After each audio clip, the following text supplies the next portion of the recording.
always when I start a novel, I have to struggle to find what is going to make these characters come alive to me. Here's a historical record, which I have to say is often written in a way so boring that nobody of any sensibility would ever read it. The Wars of the Roses is a classic of this because it's fundamentally military history. It's been written by military historians who are not known for their insight into the wellsprings of human nature and their response to passion.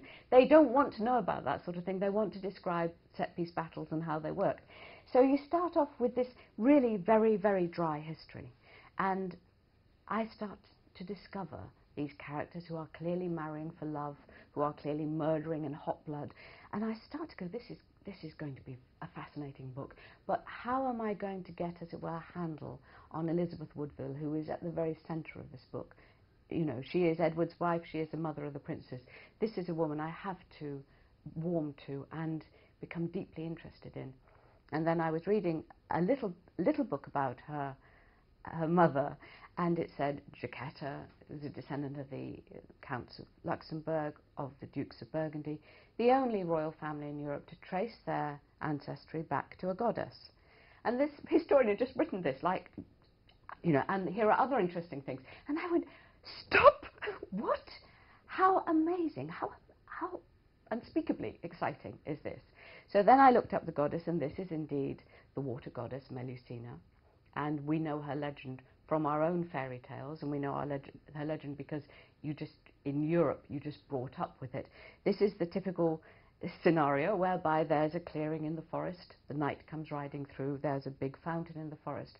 Rising out of the fountain, half naked, is a beautiful, beautiful woman with a fish, with a tail like a fish. She's a mermaid type thing.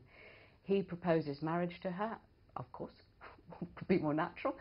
She accepts on the condition that she either, the story varies, she either has time alone in privacy, perhaps once a month, or that she must have a room to bathe in and she mustn't be observed.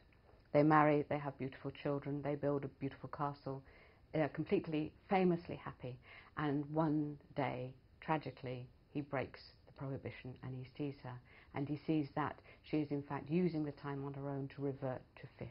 And in some stories, she is so offended that he should break her privacy that she leaves him. In some stories, he's so horrified that he's been living with a woman who is half fish that he leaves her. And they part tragically. In some stories, she comes back to him. In my version, of course, she does, because it's such a tragic ending to the beautiful love story.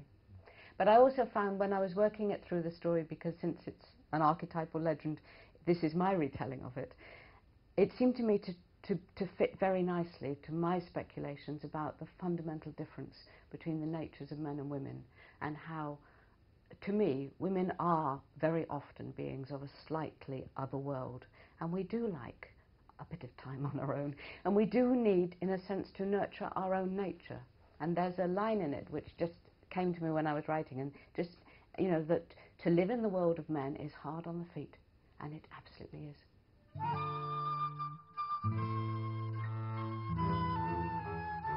The question of magic runs through the novel. In a sense, Jaquetta believes she is a witch. Her contemporaries believe she was a witch because they put her on trial and they find her guilty, and she would have been executed if Warwick had dared to do that. Elizabeth Woodville, as her daughter, would have believed that she would have inherited powers. Consequently, all of the women who then become women of the House of Tudor would have this inheritance. So I think they think that they have power. The people around them think they have power. We as modern scientific people think that that power doesn't exist. Okay, if that's what you think, you know, if that's what you're looking for, that's what you'll see. I don't personally believe that she blew up the mist for the Battle of Barnet, but I do think it was remarkably convenient, and I do think if she could have done, she would have done, and I'm sure she tried.